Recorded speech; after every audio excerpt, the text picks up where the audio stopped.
బరువు తగ్గడానికి protein shake ఇప్పిస్తానని చెప్పి హోటల్ రూమ్కి తీసుకెళ్లి బలవంతంగా అత్యాచారం చేసి ఆ న్యూడ్ వీడియోలు పబ్లిక్ చేస్తానని చెప్పి బెదిరించారంటూ ఒక మహిళ సత్యనారాయణపురం పోలీస్ స్టేషన్లో ఫిర్యాదు చేసిన సంగతి తెలిసిందే. దీనికి సంబంధించి ఆరోపణలు ఎదుర్కొంటున్న అబ్దుల్ ఖాదర్ ప్రస్తుతం అంతా జిమ్ ట్రైనర్. యాక్చువల్గా ఇతను ఆవిడ మీకు ఎలా పరిచయం? ఫేస్బుక్ ద్వారా పరిచయం. జాయిన్ అవుతా ఇలా వెయిట్ లాస్ కానీ తనే జాయిన్ అయింది. అంటే ఏప్రిల్ 26వ తారీఖు హోటల్కి ఎందుకు వెళ్ళారు? హోటల్కి ఎందుకు వెళ్ళారు అనేది కూడా నేను చెప్తా సార్. అదేంటంటే నన్ను ఫోర్స్ చేసింది అనమాట. ఫోర్స్ చేసి ఇలా చేసింది. వీడియోలు తీయడం అనేది అది నిజమేనా? నూడి వీడియోలు అనేది బాధ్యతతో ఉన్న కోచ్ లాగా ఉన్నప్పుడు ఈ విషయాలన్నీ వాళ్ళకి చెప్పాలి కదా. మీ అమ్మాయి డబ్బులు వేస్తుంది, ఇలా చేస్తుంది, కంట్రోల్లో పెట్టడానికి కనీసం చెప్పాలి కదా. వాళ్ళ మదర్ నుంచి ఇన్స్టాగ్రామ్ ఐడి నుంచి నాకు మెసేజ్లు వచ్చాయి. ట్రాన్సాక్షన్లో గట్టికి కొడితే 10,000 కూడా లేవు. అది కూడా రూమ్కే తనే ఇచ్చుకుంది. నేనైతే ₹1 కూడా పెట్టలే. వాళ్ళ నాన్నకి చెప్పేసింది అనమాట ఈ మాట. అసలు యాక్చువల్లీ ఏ ఆడపిల్ల చెప్పకూడదు, కానీ ఎవరు చెప్పరు సార్ ఇలాగ. సో అంటే అంత ఆవిడ చెప్పారు అని వెళ్ళిపోయారు. ఇప్పుడు ఆవిడ లైఫ్ ఏంటి పరిస్థితి? లైఫ్ అండ్ పరిస్థితి కాదు సార్. ఇక్కడ ఫస్ట్ ఏంటంటే ఫస్ట్ ఈ అమ్మాయి ఫోర్స్ చేసింది. నెక్స్ట్ వాళ్ళ మమ్మీ నుండి ఫోర్స్ అయ్యింది. అక్కడ చూస్తే దాన్ని బట్టి చూస్తే మ్యారేజ్ చేసుకోవాలనేది దాని సారాంశంలా కనబడుతుంది. మీరేం చెప్తారు మరి? ప్రెజెంట్ అయితే ఆ అమ్మాయిని పెళ్లి చేసుకుంటే సార్ నాకు లైఫ్ థ్రెట్ ఉంది. అందరికీ మీరైతే ట్రాప్ అంటారు. Trap sir. సో అంటే ఏంటండి, అంటే బయటకు వచ్చి మాట్లాడడానికి ఫోన్ చేస్తారు అంటే రీజన్ ఏమైనా ఉందా? అంటే మీ ఇక్కడ అంటే ఒకటి మీతో మాట్లాడే ముందు నాకు 2 డౌట్స్ ఉన్నాయి. ఆవిడ మీకు ఎలా పరిచయం? ఫేస్బుక్ ద్వారా పరిచయం. తనే ఫస్ట్ మెసేజ్ చేసింది హాయ్ అని. మీరు జిమ్ ట్రైనరా అని నాకు మెసేజ్ వచ్చింది. అవునండి చెప్పండి అంటే పలానా జిమ్ అని చెప్పాను. జాయిన్ అవ్వచ్చా అని ఎంక్వైరీ చేస్తే ఏమన్నానంటే రీమోడల్ చేస్తున్నాం, వేరే చోటకి మేము పంపిస్తున్నాం దాన్ని, సో అప్పుడు నీకు ఫోన్ చేస్తా అని చెప్పి అప్పుడు మెసేజ్ చేస్తా, కాంటాక్ట్ అవుతాను నేను చెప్పాను. చెప్తే 2 years తర్వాత నా ఏదో ఇన్స్టాగ్రామ్లో రీల్ చూసి తనే నాకు మెసేజ్ చేసింది. అలాగా నాకు క్లయింట్ పెరుగుతారు కదా అనే దాంతో నేను తనని జాయిన్ అవ్వమని చెప్పాను. ఎప్పుడు జాయిన్ అయ్యారు? 2 months బ్యాక్ అనుకోండి సార్. 2 years తర్వాత గ్యాప్ తీసుకుని తనే రీల్కి మెసేజ్ చేసి జాయిన్ అవుతా ఇలా వెయిట్ లాస్ కానీ తనే జాయిన్ అయింది. నేను కూడా జాయిన్ అవ్వు, బాగుంటుంది ఇక్కడ, బాగా చెప్తామని చెప్పి నేను చెప్పాను. యాక్చువల్గా జాయిన్ అయ్యింది ఏప్రిల్, ఐ థింక్. అంటే మాకున్న సమాచారం మనకి ఏప్రిల్. అంటే ఏప్రిల్ 26వ తారీఖు హోటల్కి ఎందుకు వెళ్ళారు? హోటల్కి ఎందుకు వెళ్ళారు అనేది కూడా నేను చెప్తా సార్. అదేంటంటే తను ఎలా చెప్పిందంటే నాకు స్టమక్లో ట్యూమర్ ఉంది, ఆ ట్యూమరు సివియర్ అయిపోతుంది, నేను ఆపరేషన్ చేయించాలి అంటే యూటెరస్ అనేది ఉంటుందంట, దాంతో హార్మోన్స్ అనేవి ప్రొడ్యూస్ అవ్వాలి, అవి నార్మల్గా ప్రొడ్యూస్ అవ్వట్లేదంట, దానికోసమే ట్యాబ్లెట్లు వేసుకుంటుందంట. ఆ ట్యాబ్లెట్లు వేసుకుంటుంటే తనకి ఫీలింగ్స్ వచ్చేస్తున్నాయి, నా వల్ల కావట్లేదు, బాడీకి ప్యానిక్ అయిపోతుంది అని చెప్పి నన్ను ఫోర్స్ చేసింది అనమాట. ఫోర్స్ చేసి ఇలా చేసింది. సాధారణంగా హైదరాబాద్లో జిమ్ కల్చర్ చాలా ఎక్కువ ఉంటుంది. అక్కడ ఆడవాళ్ళు మగవాళ్ళు అని తేడా లేకుండా వెళ్తూ ఉంటారు. బేసిక్గా ఎవరికి ఇటువంటి ఆరోపణలు రావు. సో మీరు ఒక జిమ్ ట్రైనర్, చాలామంది ట్రైన్ చేసి ఉంటారు. సో ఒక అమ్మాయి ఇట్లా వచ్చి సరే ఆవిడ ఇచ్చిన కంప్లైంట్లో ఏంటంటే మీరు వెయిట్ లాస్ చేయించడానికి నేను ప్రోటీన్ షేక్ ఇప్పిస్తాను తీసుకెళ్ళి ఇన్ని చెప్తుంది కదా. అంటే మీరు ఒక బాధ్యతగా ఒక జిమ్ ట్రైనర్ అంటే టీచర్తో సమానం. సో మీకు ఆవిడతో ఏమైనా ఇబ్బంది ఉన్నా, లేకపోతే ఆవిడ చెప్పిన ఏమైనా మీరు వినాలన్నా ఫస్ట్ వాళ్ళ పేరెంట్స్ని కాంటాక్ట్ చేయాలి కదా. ఆ పని చేశారా? పేరెంట్స్ని కాంటాక్ట్ అయ్యేదంటే వాళ్ళ మమ్మీ ఇక్కడ ఉండరు, వేరే స్టేట్స్లో ఉంటారు, వాళ్ళ డాడీ ఆఫీస్కి వెళ్ళిపోతూ ఉంటారు, ఈ అమ్మాయి ఒక్కతే ఉండిద్ది. ఇప్పుడు ఎక్కడికన్నా వెళ్ళాలన్నా నన్ను పిలిచేది. ఇప్పుడు నేను రాను, ఏదో బిజీగా ఉన్నానంటే నేను బయటకు వచ్చేసాను, నాకు తెలియదు నువ్వు వస్తావా లేదా అన్నట్టు ఫోర్స్ అనమాట. మొత్తం ఫోర్స్, బ్లాక్మెయిల్ సార్ మొత్తం. అది ఏమని చెప్పి వెళ్ళారు హోటల్కి? ఈ రీజన్తోనే సార్. అప్పటికి నేను అన్నా ఇలాంటివి వద్దు, నాకు నీ మీద ఫీలింగ్స్ రావట్లేదు, ఎందుకు ఇలా చేస్తున్నావు అని చెప్పినా కూడా ఎలా అంటే ఇక నేను చచ్చిపోతున్నాను, నా వల్ల కావట్లేదు, ప్యానిక్ అటాక్ వచ్చేస్తుంది, ఫోన్ కట్ చేసి మళ్ళీ ఫోన్ చేసి అలా ఇబ్బంది పెట్టేసింది నన్ను. తప్పక వెళ్ళి అప్పటికి నేను వద్దనే చెప్పా, వద్దన్నాక నువ్వు ఏం చేయమాకు, జస్ట్ వచ్చి నాతో టైం స్పెండ్ చేయి చాలు అని కూడా చెప్పింది అమ్మాయి. ఒక మహిళ అలా చెప్పడం అనేది, సో మీ లెక్కలో అది ట్రాప్ అని మీరు అనుకుంటున్నారు. సో అక్కడ న్యూడ్ వీడియోలు తీశారు, నా వీడియోస్ అన్నీ తీశారు అని చెప్పి ఆవిడ ఆరోపణలు చేస్తుంది. అంటే సరే మీరు లైంగికంగా కలిసారు లేదా అనేది పక్కన పెడితే అట్లా వీడియోలు తీయడం అనేది అది నిజమేనా? నూడి వీడియోలు అనేది ఒక్కటి కూడా లేదు, అది వాస్తవం. ఆమె ఫోటో చెక్ చేసినా, నా ఫోన్ చెక్ చేసినా ఒక్కటి కూడా ఉండదు, తీయలేదు. ఫోన్లు పక్కన పెట్టేశారు ఇద్దరం. అది ఫోటోలు న్యూడ్ వీడియోలు అయితే లేవు. నా ఫోన్ ఇచ్చేస్తా, కావాలంటే చెక్ చేసుకోండి. ఆవిడ నుంచి ట్రాన్సాక్షన్ మీకు చేశారని చెప్తున్నారు, అదంతవరకు నిజం? చెప్తాను. ఫస్ట్ థింగ్ ఇక్కడ ఎక్కడికి హోటల్కి వెళ్ళాలనే వచ్చింది కదా మ్యాటరు. నేను తప్పించుకోవడానికి చాలా రీజన్స్ చెప్పా. ఓపిక లేదు, నాకు హెల్త్ బాగాలేదు. నెక్స్ట్ ఇది ఏం చెప్తాం మనం, డబ్బులు లేవని చెప్పా. నేను డబ్బులు ఎవరు అడిగారు, నేనే పంపిస్తాను అని చెప్పి డబ్బులు పంపించింది. 2000 అలా పంపించింది. నెక్స్ట్ ఒక 500 పంపించింది. ఎందుకని మీరు అడుగుతారు, తాగడానికి. తాగుదాం, లోపలికి వెళ్ళి తాగుదాం అని చెప్పి ఎంజాయ్ చేద్దాం అని చెప్పి పంపించింది. అలా ట్రాన్సాక్షన్ని ఇప్పుడు నేను వీటికి 70,000 ట్రాన్సాక్షన్ 70,000 పంపించానని చెప్పి ఆరోపణ నాకు కేసులో ఉంది. నాకు ఒక డౌట్ ఏంటంటే అండి, సరే ఆడపిల్లే స్వయంగా మిమ్మల్ని రమ్మని చెప్పారు, సరే ఏదో మీరు హార్మోన్స్ అన్నారు, అది కొంచెం నమ్మబుల్ అవుతుంది. రెండోది డబ్బులు లేవని ఆవిడే మీకు డబ్బులు ఇస్తుంది అని చెప్తున్నారు. అంటే ఇది కొంచెం నమ్మడానికి, ఎందుకంటే ఆవిడే మీకు ఎదురు డబ్బులు ఇచ్చారు అంటే అంటే బేసిక్గా ఇట్లాంటి కేసులు ఎట్లా ఉంటుందంటే ఆడపిల్లని బెదిరించారని ఆవిడ రాసిన దాంట్లో ఉంది. సో ఇలా డబ్బులు ఇస్తున్నారు, ఇవన్నీ చేస్తున్నప్పుడు మీరు చెప్పాను కదా బాధ్యతతో కోచ్ లాగా ఉన్నప్పుడు ఈ విషయాలన్నీ వాళ్ళకి చెప్పాలి కదా, ఇలా మీ అమ్మాయి డబ్బులు వేస్తుంది, ఇలా చేస్తుంది, కంట్రోల్లో పెట్టడానికి కనీసం చెప్పాలిగా. చెప్పాలి సార్. ఈలోపే నేను ఫస్ట్ టైం అయిపోయింది ఇదేంట్రా బాబు ఇలా ఉంది అని చెప్పి అనుకొని నెక్స్ట్ టైము ఇగ్నోర్ చేశా. నా వల్ల కాదు, నువ్వేం చేసుకుంటా చేసుకో అన్నాక వాళ్ళ మదర్ నుంచి ఇన్స్టాగ్రామ్ ఐడి నుంచి నాకు మెసేజ్లు వచ్చాయి. హాయ్, నువ్వు అబ్దుల్ అని నాకు తెలుసు, ఇలా మా పాపతో మంచిగా ఉంటున్నావంట, నేను ఇక్కడ ఉండట్లేదు, నువ్వు బాగా చూసుకుంటున్నావు, నీతో బాగుంటుంది, నేను వాళ్ళ ఫ్రెండ్ని కనుక్కున్నాను, బాగుంది అని చెప్పి. బాధితురాలు అమ్మ మీకు మెసేజ్ పెట్టారు? బాధితురాలు వాళ్ళ అమ్మ నాకు మెసేజ్ పెట్టారు. ఏది, నేను ఇక్కడ ఇగ్నోర్ చేసినప్పుడు నాకు డౌట్ వచ్చి అమ్మాయిని అడిగా, ఏంటి నువ్వేమన్నా చాట్ చేస్తున్నావా నాతో అంటే, నేను ఎందుకు చేస్తాను, నేను చేయట్లేదని చెప్పి అమ్మాయి చెప్పింది. నేనేమన్నా సరే మేడం చెప్పండి ప్రాబ్లం ఏంటి అని నేను చెప్పిన తర్వాత ఇలా మా పాపకి క్యాన్సర్ ఉంది బాబు, 4 monthsలో ఆపరేషన్ చేయకపోతే, ఇక సేమ్ మ్యాటర్, క్యాన్సర్ ఉంది, నువ్వు హ్యాపీగా చూసుకుంటున్నావంట, పర్వాలేదు, ఇలాగ తను నార్మల్గా ఉంటే నాకు అదే చాలు, మీకు కావాలంటే నేను డబ్బులు పంపిస్తాను, ఈ స్క్రీన్ షాట్స్ అన్నీ నా దగ్గర ఉన్నాయి, చార్ట్స్ కూడా పంపించమని నేను పంపిస్తాను, ఇలాగ ఇంటికి వచ్చినా పర్వాలేదు, ఇలా హోటల్కి వెళ్ళినా పర్వాలేదు, నేనేం చెప్పగలుగుతున్నాను నువ్వు అర్థం చేసుకో అని చెప్తే ఓకే మేడం అని చెప్పా. అప్పటికి నేను ఫోర్స్ఫుల్గానే ఉన్నా.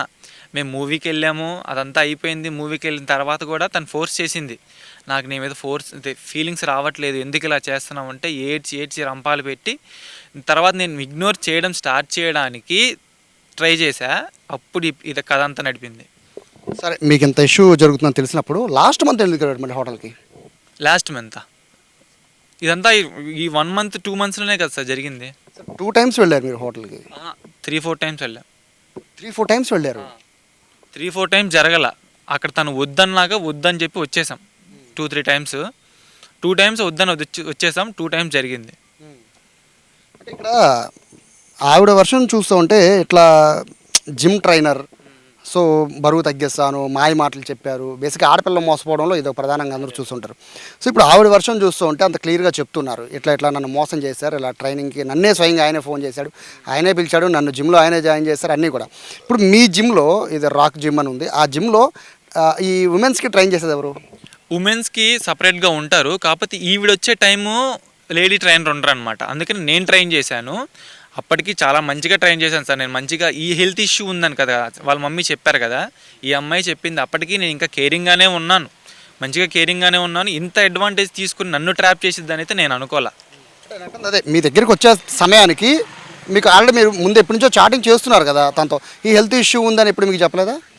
హెల్త్ ఇష్యూ ఉందని అమ్మాయి చెప్పింది నాకు. చెప్పినాక కూడా నేను ఇగ్నోర్ చేశాను, ట్రై చేశా, కేర్గా చూసుకున్నా. అంటే మంచిగా ఉంటే, అంటే ఫిజికల్గా కాదు, మంచిగా ఉంటే తను హ్యాపీగా ఉండేది కదా, ఆపరేషన్స్కి రెడీ అయ్యిద్ది కదా అని ఉన్నాను. కానీ నేను ఏదో ఆశించడానికి చేయలేదు. డబ్బులు కూడా నేను ఎప్పుడు కోరలేదు, ఎప్పుడు అది కొనిపి అనలేదు. ఆ కంప్లైంట్లో కూడా ఐఫోన్ ఇప్పించాను, 70,000 ఇచ్చాను, ఐఫోన్ ఇవ్వమని. నేను ఫోను బాగాలేదు నీది అని చెప్పి ఆమె అడిగింది. లేదు నేను ప్లానింగ్లో ఉన్నా కొనుక్కోవడానికి అన్నారు. నెక్స్ట్ రోజు ఎవరివో ప్రూఫ్స్ పెట్టి ఫోన్ నాకు ఇచ్చేసింది. మళ్ళీ ఇప్పుడు కంప్లైంట్లో ఏం చెప్పింది, ఫోన్ కూడా కొనిచ్చుకున్నాను, నాతో 70,000 క్యాష్ తీసుకున్నాడు అని అంటుంది. ట్రాన్సాక్షన్లో గట్టికి కొడితే 10,000 కూడా లేవు. అది కూడా రూమ్కే తనే ఇచ్చుకుంది, నేనైతే ₹1 కూడా పెట్టలే.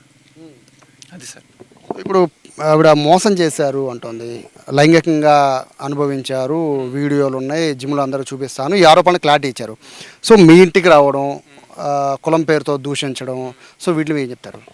మా ఇంటికి రావడం అనేది, తను ఒక 25 daysగా నాకు బర్త్డే ఉంది, మీ ఇంటికి తీసుకెళ్ళు, బర్త్డే ఉంది, మీ ఇంటికి తీసుకెళ్ళు, మీ ఇంటికి స్వీట్స్ ఇస్తా అని చెప్పి తను ఎంత ఫోర్స్ చేస్తే అప్పటికి నేను లాస్ట్ టైం కూడా ఈ రోజు బర్త్డే అన్నా కూడా నేను తీసుకెళ్దాం అనుకోలే. అసలు ఎంత ఫోర్సింగ్ చేస్తుంటే బ్లాక్మెయిల్ అనమాట. ఇంకా తీసుకెళ్ళకపోతే నీకు మామూలుగా ఉండదు, తీసుకెళ్లాల్సిందే, నువ్వు ఏం చేస్తావు, ఎందుకు తీసుకెళ్ళవు అని చెప్తే నేను ఇంటికి తీసుకెళ్ళా. సరే స్వీట్సే కదా అని చెప్పి తీసుకెళ్తే వాళ్ళు ఏంటి, ఇంక మా ఇంట్లో వాళ్ళు ఇంకా మంచిగా చూసుకున్నారు. ఇంకా మంచిగా చూసేసరికి తను ఇంకా రెచ్చిపోయింది అనమాట. ఇంకా నేనే ఫోటో తీసింది వాళ్ళ నలుగురిని పక్కన కూర్చోబెట్టి కేక్ తినిపించి, వీళ్ళు మళ్ళీ బిర్యానీ తిన్నారంటున్నారు అని వచ్చినాయి న్యూస్. బిర్యానీ లేదు, ఏమీ లేదు. జిమ్ నుండి అలా తీసుకెళ్ళాం, అలా కేక్ కోసారు, తినిపించారు, పంపించేసాం. ఏమైనా పరిచయం చేశారు ఇంట్లో మీరు అమ్మాయిని? నా ఫ్రెండ్ అనే ఫోన్ కొనిచ్చింది కదా, అప్పుడు ఫోన్ కొనిచ్చింది అమ్మాయి అనగానే మా వాళ్ళు ఇంకా సంతోషపడిపోయి సరే అమ్మ తిను అని చెప్పి కేక్ తినిపించారు. ఇంకా ఆ అమ్మాయి ఏమనుకుందో తెలియదు. మీరు చెప్పిన ఇదంతా కూడా అంటే నేను దీని స్టోరీ కిందే అనుకుంటున్నానండి యాక్చువల్గా. ఎందుకంటే ఇప్పుడు ఆడ మనిషి తరఫునే ఎక్కువ మాట్లాడాల్సి వచ్చే పరిస్థితి ఉంటుంది కాబట్టి. సో ఇంత చేసిన మీరు ఇప్పుడు ఎందుకని ఆవిడ మీ మీద కేసు, మీకు మీద ఎంత ఇష్టపడి సో మీతో ఫిజికల్గా కూడా ఆవిడ కలిసినప్పుడు ఎందుకని మీ మీద కేసు పెట్టాల్సిన అవసరం ఉంది? నెక్స్ట్ ఏం జరిగింది అంటే వాళ్ళ ఫాదర్ అనేది ఎంటర్ అయ్యారు. నేనేంటి, నాకు డౌట్ వచ్చేసింది, నన్ను ఏదో చేసేలా ఉన్నారు, నన్ను ట్రాప్ చేస్తున్నారు.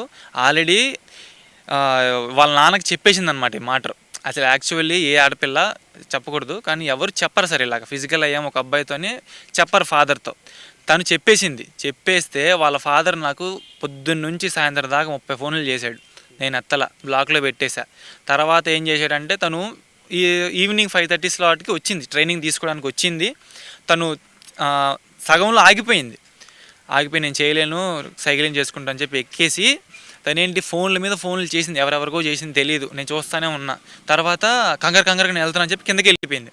ఒక పావు గంటలో మా అమ్మ నాకు ఫోన్ చేసింది, అరే ఏంట్రా అమ్మాయి వచ్చింది, నువ్వు ఇలా కలిసిపోయావంట, అమ్మాయితో రూమ్లో కలిసావంట, ఏదో చెప్తుంది, ఏడుస్తుంది, వాళ్ళ నాన్న వచ్చి దింపేసి మీ ఓడు ఘనకార్యం చేశాడు, అది ఇది అని చెప్పి అరిచేసి వెళ్ళిపోయాడు అని చెప్తే నేను పర్మిషన్ తీసుకుని ఇంటికి వెళ్తే తను బయటకు వచ్చింది, ఇలా ఫోన్ చేయంటే మా నాన్న ఫోన్ తీసుకెళ్ళిపోయాడు, నీ ఫోన్లో చేయంటే నేను అన్బ్లాక్ చేసి వాళ్ళ నాన్నకి ఫోన్ చేయించా. ఇలా బిఆర్టీఎస్ దగ్గరికి రమ్మని అన్నాం, నుంచున్నాం. 2 మినిట్స్లో ఆయన వచ్చేసాడు. నా వల్ల కాదు, మీరు తప్పు చేశారు అని చెప్పి ఏదేదో అరిచి ఇదంతా చేసాడు.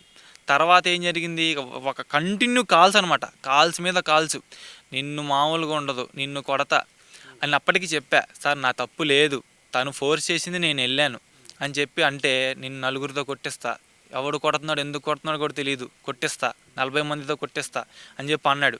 తర్వాత నాకు బాధ అనిపించిన విషయం ఏంటంటే మా కుటుంబాన్ని లాగాడు అతను. ఫస్ట్ ఎందుకు సార్ ఇలా నన్ను టార్చర్ చేస్తున్నారు, మీ అమ్మాయి వైపు బ్లేమ్ ఉంది కదా, మీ అమ్మాయిని ఫస్ట్ తిట్టాలి, మీరు ఎందుకు వెళ్ళామని చెప్పి నన్ను ఎందుకు హెరాస్ చేస్తున్నారు అని చెప్పి నేను మాట్లాడా. అంటే ఇది మొత్తం ఎటు చేసినా మళ్ళీ ఫస్ట్కి వెళ్తుందండి. ఇప్పుడు మీరు ఇక్కడ అందరూ నమ్మాలి అంటే ఒకటి, ఆ అమ్మాయి తనంతట తనే ఫిజికల్గా కలుద్దామనే ప్రూఫ్ లేకుండా ఎవరు కూడా నమ్మే పరిస్థితి ఉండదు. మీ దగ్గర ఉంది ఆ ప్రూఫ్ అంటే నేను ఫోన్ మార్చాను కదా సార్, ఈ ఫోన్ ఇష్యూ అవుతుందని చెప్పి నేను ఐఫోన్ రీసెట్ చేసేసి ఇచ్చేసాను. అక్కడ స్టార్ట్స్ పోయాయి. మెయిన్ థింగ్ ఏంటంటే నేను గట్టిగా చెప్పగలను, రూమ్ విషయం వచ్చినప్పుడల్లా నేను ఎప్పుడు ఫస్ట్ మెసేజ్ చేయలే, తనదే ఉండిద్ది. తన ఫోన్ చెక్ చేసినా తను చాట్స్ అన్ని ప్రిజర్వ్ చేసుకుంది కదా, అందులో కూడా ఫస్ట్ తనే రూమ్కి వెళ్దామంటే నేను ఈ రీజన్స్ అన్నీ చెప్పా, నా దగ్గర డబ్బులు లేవు, నాకు ఓపిక లేదు, నన్ను వదిలేయి అని చెప్పి. నాకు హెల్త్ ఇష్యూ ఉంది, అప్పటికే నేను డిప్రెషన్లో ఉన్నా, నాకు వద్దు, నా వల్లగా నాకు నీరసంగా ఉంది, నాకు చాలా హెల్త్ ఇష్యూస్ వచ్చాయి ఈ రీజన్ వల్ల. హెల్త్ ఇష్యూస్ అంతే కూడా ఇంకా ఫోర్స్ అనమాట, బ్లాక్మెయిల్. నువ్వు అందరితో బాగానే ఉంటావు, నా అనగానే నాకు అసలు నువ్వు ఉండవు, నాకు హెల్త్ ఇష్యూ ఉందని తెలుసు కదా నీకు, నాకు ప్యానిక్ అటాక్ వచ్చేస్తున్నాయి, ఫీలింగ్స్ వచ్చేస్తున్నాయి అని చెప్పి ఫోర్స్ చేసి తీసుకెళ్ళింది. మరి చిన్నపిల్లలేం కాదు కదండి మీరు చిన్నపిల్లలేం కాదు కదా, ఆవిడ రమ్మంటే వెళ్ళిపోవడం అనేది అంటే ఈ రోజుల్లో అంత ఈజీగా నమ్మే పరిస్థితి లేదు. ఒకవేళ మీరు చెప్పింది పూర్తిగా నిజమైనా కూడా నమ్మే పరిస్థితి లేదు. సో అంటే అంత ఆవిడ చెప్పారు అని వెళ్ళిపోయారు. ఇప్పుడు ఆవిడ లైఫ్ ఏంటి పరిస్థితి కాదు సార్. ఇక్కడ ఫస్ట్ ఏంటంటే ఫస్ట్ ఈ అమ్మాయి ఫోర్స్ చేసింది, నెక్స్ట్ వాళ్ళ మమ్మీ నుండి ఫోర్స్ అయ్యింది. ఏంటి, నేను అప్పటికేంటి నేను హ్యాపీగానే ఉంచుతున్నాను కదా, ఎందుకు ఇవన్నీ అంటే నా వల్ల కావట్లేదు, నేను ట్యాబ్లెట్స్ వాడుతున్నాను, నా వల్ల నేను చచ్చిపోవాలనిపిస్తుంది నాకు ఆ ఫీలింగ్స్ వల్ల అని చెప్పి తను అప్పటికి ఎంత బ్లాక్మెయిల్ చేసిందని అంత బ్లాక్మెయిల్ చేసింది, ఎమోషనల్ బ్లాక్మెయిల్ చేసింది. ఇంకా నాకు అసలు ఫస్ట్ ఏంటంటే రూరా ఏం చేయకుండా జస్ట్ పడుకో అని చెప్పి మందుకు కూడా తనే డబ్బులు కొట్టేది, బీర్లకు కూడా. ఆ 500 ట్రాన్సాక్షన్ నేను కావాలంటే మీకు పక్కా చూపిస్తా. ఇప్పుడు 12కి నాకు కొట్టేది కదా, 12:05 12:10 కల్లా నేను అక్కడ వైన్స్లో అలా కొట్టేసేవాడిని. ఆ ట్రాన్సాక్షన్ కూడా మీకు చూపిస్తా. ఫైనల్గా ఏమంటున్నారు మీ పేరెంట్స్ ఏమంటున్నారు? ఎందుకంటే ఈ కేసు చాలా సీరియస్ అయ్యే పరిస్థితి ఉంటుంది. సత్యనారాయణపురం పోలీస్ స్టేషన్లో కంప్లైంట్ పెట్టారు. సో పోలీసులు ఏమన్నారు, మీ పేరెంట్స్ ఏమంటున్నారు? ఫస్ట్ నేను వెళ్ళాను సార్ పోలీసుల దగ్గరికి, ఎంక్వైరీ చేశారు. ఎంక్వైరీ చేసి పంపించారు. పంపించినాక ఈ న్యూస్ ఏంటంటే ఈ మధ్యలో ఒక విషయం జరిగింది. నాకు స్ట్రేంజర్ ఐడి నుండి నాకు మెసేజెస్ వచ్చినాయి. నేను అన్ని వేరే ఫోన్ నుండి స్క్రీన్ షాట్ తీసుకున్నా. తను ఏంటంటే డిజపియరింగ్ మెసేజెస్ అని ఇన్స్టాగ్రామ్లో ఉంటాయి. స్క్రీన్ షాట్ తీసినా వెనక్కి వెళ్ళి బ్యాక్ వచ్చినా అవి పోతాయి. అయితే తను అది ఆన్ చేసి స్ట్రేంజర్ ఐడి ఏమైంది ఇలా డల్గా ఎందుకు ఉన్నారంటే నేను చెప్పా, నేను ఇలా ప్రాబ్లమ్స్లో ఉన్నాను, నన్ను వదిలేయి అంటే, పర్వాలా నేను స్ట్రేంజర్నే కదా, నాకు చెప్పు పర్వాలేదు, నేను చూసుకుంటాను, అది అది కొంచెం క్లోజ్ అయినా నేను స్ట్రేంజర్ కాబట్టి నాకేం తెలియదు కదా అంటే ఇలా చెప్పా, ఇలా ఒక కేసులో ఇరుక్కున్నానండి నేను, నన్ను ప్లీజ్ వదిలేయండి అంటే, పర్వాలా ఎక్కడ, నాది విజయవాడ ఏ స్టేషన్లో అని చెప్పి కనుక్కుంది. 5 డౌన్ అని చెప్పా. సరే 5 మినిట్స్ ఆగు అని చెప్పి కనుక్కొని, నేను కనుక్కున్నాను, అది మీరు ఎందుకు రాంగ్ స్టెప్ వేస్తున్నారు, ఎఫ్ఐఆర్ ఫైల్ అయిపోయింది, ఫైల్ అవ్వలేదు కదా, ఫైల్ అయ్యేదాకా మీరు ఎందుకు చేసుకుంటున్నారు, పెళ్లి చేసేసుకోండి, పెళ్లి చేసుకుంటే ఎలాగో 6 మంత్స్లో మీకు డైవర్స్ వచ్చేసింది కదా, ఎందుకు 6 మంత్స్ కోసం మీరు లైఫ్ అంతా పాడు చేసుకుంటారు, మీ మమ్మీ డాడీని రోడ్డు మీద ఎందుకు లాగుతారు అని చెప్పి అన్నప్పుడు, పర్లేదు మేడం నేను చూసుకుంటాలేండి అని అన్న నెక్స్ట్ రోజు పెద్ద వైరల్ అయిపోయింది సార్, మొత్తం అందరికీ ఇచ్చేసింది ఈ మ్యాటర్ అయిన తర్వాత. ఇప్పుడు ఆవిడ న్యాయం చేయమంటుంది. న్యాయం అంటే మీ ఉద్దేశంలో ఏ న్యాయం? ఇక్కడ ట్రాప్ చేసింది నన్ను కదా సార్, ట్రాప్ అయింది నేను, రోడ్డు మీద పడిపోయింది నేను. ఇప్పుడు మా ఇంట్లో వాళ్ళు ఎలా అంటే వాళ్ళకి ఏం జరుగుతుందని నేను బాధపడుతున్నా. పొద్దున్నే ఎవరు లెగుస్తాం ఎవరు లేగలేని చెప్పలేము. ఇప్పుడు నేను రాత్రి నాకు సూసైడ్ థాట్స్ వచ్చినాయి, మా ఫ్రెండ్స్కి చెప్పా, పొద్దున్నే వచ్చేసారు ఇంకా మా ఇంటికి వచ్చేసి, ఎందుకురా నీ దగ్గర ప్రూఫ్స్ ఉన్నాయి కదరా అది చూపించరా అన్నారు. ఇప్పుడు కూడా నేను ట్యాబ్లెట్ వేసుకొని వచ్చా, ఫీవర్ ట్యాబ్లెట్. వాళ్ళంతా బాగానే ఉన్నారు సార్, మమ్మల్ని బయటికి లాగారు. సో ఇప్పుడు మీరు అంటే న్యాయం అనేది బేసిక్గా ఆవిడ నుంచి అడగాలి, ఆవిడ న్యాయం చేయమంటున్నారు. సో ఇప్పుడు మీరు న్యాయం చేయమంటారు, మీరేం న్యాయం చేయమంటున్నారు? నేనైతే ఒకటే చెప్తాను సార్, నేనైతే తనకి ఎప్పుడు మ్యారేజ్ అయితే నేను ప్రామిస్ చేయలేదు. వాస్తవంగా మ్యారేజ్ ఏ మెసేజ్లను ప్రామిస్ చేయలేదు. నేను తనకు ముందే చెప్తా వచ్చా, ఇగో ఇది ఎక్కడికో వెళ్తుంది, మనం ఇక్కడే ఆపేద్దాం, వద్దు అంటే, ఏమి కాదు మనం ఫ్రెండ్స్లానే ఉందాము, హ్యాపీగా కలుద్దాము, హ్యాపీగా వదిలేద్దామని తప్ప. అమ్మాయి మెసేజ్లు కూడా నా దగ్గర ఉన్నాయి, స్క్రీన్ షాట్స్ అవి కూడా నేను తీసాను, అవి కూడా నా దగ్గర ఉన్నాయి. ఒక అండర్స్టాండింగ్లో ఉన్న అమ్మాయి మళ్ళీ ఎందుకు ప్లేట్ మార్చిందో నాకు అర్థం కావట్లేదు. మరి అది అంటే ఇప్పుడు మీరేం అడుగుతారు, ఆవిడ న్యాయం చేయమంటున్నారు, ఆ న్యాయం ఏంటి అనేది అక్కడ చూస్తే, దాన్ని బట్టి చూస్తే మ్యారేజ్ చేసుకోవాలనేది దాని సారాంశంలా కనబడుతుంది. మీరేం చెప్తారు మరి? ప్రజెంట్ అయితే ఆ అమ్మాయిని పెళ్లి చేసుకుంటే సార్ నాకు లైఫ్ థ్రెట్ ఉంది. ఆ అమ్మాయి ఇప్పుడే ముందే ఇంత బ్లాక్మెయిల్ చేసి ఇంత థ్రెట్ చేసిన అమ్మాయి ఇప్పుడు నన్ను విడిపించుకోవడానికి అమ్మాయి ఏదన్నా చేయొచ్చు, నన్ను చంపచ్చు. మా ఇంట్లో వాళ్ళు ఎంత మంచిగా రిసీవ్ చేసుకున్నారంటే అమ్మాయిని, ఒక మంచి చిన్న పిల్లలాగా రిసీవ్ చేసుకున్న వాళ్ళని ఆమెను రోడ్డు మీదకి లాగింది. ఇంకా మెయిన్ థింగ్ ఏంటో తెలుసా సార్, తను ఫస్ట్ నా దగ్గరికి జిమ్ దగ్గరికి కిందకి గొడవ జరుగుతున్నప్పుడు, వాళ్ళ నాన్నతో గొడవ జరుగుతున్నప్పుడు జిమ్ కిందకి రా అని చెప్తే, నేను రాలేను నా క్లయింట్స్ ఉన్నారని చెప్తే డైరెక్ట్గా మా ఇంటికి వెళ్ళిపోయింది. మా ఇంటికి వెళ్ళిపోయి మా అమ్మకి ఏం చెప్పిందంటే, నేను ప్రెగ్నెంట్, మీ అబ్బాయి చేశాడు అంటే, మా అమ్మ కోపం వచ్చింది అనమాట. ఇంకా కోపం వచ్చేసి తిట్టింది, నువ్వెందుకు వెళ్ళావు, మరి వాడు రమ్మంటే నువ్వెందుకు వెళ్ళావు అని తిట్టగానే ఈ అమ్మాయి ఇంకా రచ్చ లేపడానికి రచ్చలేపి 15 నిమిషాలు వీడియో తీసుకుని వెళ్ళిందంట సార్, నాకు చెప్పింది అమ్మాయి. అంటే మా అమ్మ తిడుతున్నట్టు వీడియో తీసుకుని వెళ్ళి సేవ్ చేసుకుంది అమ్మాయి వీడియోలు తీసుకుని వెళ్ళి ఇప్పుడు స్టేషన్లో కూడా ఇదే చూపించుండిద్ది, ఆ వీడియోనే చూపించుండిద్ది. ఇప్పుడు నిన్న చెప్పాను కదా ఫేక్ ఐడి అని, మీ అమ్మ మాట్లాడిన వీడియో కూడా ఉందంట, ఎందుకు మీ అమ్మని బయటికి లాగడం అనే మెసేజ్లు కూడా నా దగ్గర ఉన్నాయి. ఇదంతా పక్కా ప్లానింగ్ సార్, ట్రాప్. ఇది ఒక సంఘం అంట. వాళ్ళ ఫ్రెండ్స్ ఆల్రెడీ నాకు చెప్తున్నారు, ఈ అమ్మాయి మంచిది కాదు వదిలించుకో అని చెప్పారు. మళ్ళీ ఏంటి, ఆమెతో మంచిగా ఉంటున్నారు, నాకు బ్యాడ్ చెప్తున్నారు, ఆమెకు మంచిగా ఉన్నారు, బ్యాడ్ చెప్తున్నారు. మళ్ళీ ఏంటంటే, ఈ గొడవ అవ్వక ముందు నుంచే అబ్దుల్ లైఫ్ నాశనం చేస్తాను నేను, అని ప్రశాంతంగా ఉండనివ్వనని చెప్పి మా ఫ్రెండ్స్ కూడా చెప్పిందంట అమ్మాయి. రీసెంట్ 2 days బ్యాక్ కూడా చెప్పింది. చెప్పిన తర్వాతే ఈ ఎఫ్ఐఆర్ ఫైల్ చేయలేదు కదా, నువ్వు ఎందుకు ఇంకా లాగ్ చేస్తున్నావు, పెళ్లి చేసేసుకో, 6 monthsలో వదిలేసే అంతే, డైవర్స్ అని చెప్పి అన్న తర్వాత ఇదంతా బయటకు వచ్చింది అందరికీ. మీరైతే ట్రాప్ అంటారు. ట్రాప్ సార్, పక్కా ట్రాప్. సో ఇది ఈ జిమ్ ట్రైనర్ చెప్తున్నారు. ఈ ఎంటైర్ కేసులో చాలా కీలకంగా ఉన్నది ఈ కాదర్ కాబట్టి ఈయనైతే ట్రాప్ అనేది ఈయన చెప్తున్నారు. బట్ ఆవిడ మాత్రం నన్ను ట్రాప్ చేసి అత్యాచారం చేశారు అనేది ఆవిడ చెప్తున్నారు. సో పోలీసులు అయితే ఎంక్వైరీ చేస్తున్న పరిస్థితి అయితే కనబడుతోంది. అయితే దీనికి సంబంధించి కాదర్ చెప్పిన దాంట్లో కొన్ని కీలకమైన అంశాల్లో ఏంటంటే తను ఏదో క్యాన్సర్ పేషెంట్ అని తనే కావాలని ఫిజికల్గా కలుద్దామని చెప్పి నన్ను అడిగింది కాబట్టి ఆ చొరవతో నేను వెళ్ళాను అనేది ఇతను చెప్తున్నారు. కానీ బరువు తగ్గడానికి ప్రోటీన్ షేక్స్ ఇప్పిస్తానని చెప్పి అక్కడ తీసుకెళ్ళని చెప్పి ఆవిడ చెప్తున్నారు. సో రెండు వర్షన్లు కూడా జనాలకు అంత కన్ఫ్యూజన్కి గురి చేస్తున్నాయి. పోలీసులు అయితే ఈ కేసుని కాస్త సీరియస్గానే ఎంక్వైరీ చేసినట్టుగా తెలుస్తుంది. కెమెరా పర్సన్ వినయ్తో సాయి, సుమన్ టీవీ, విజయవాడ నుంచి.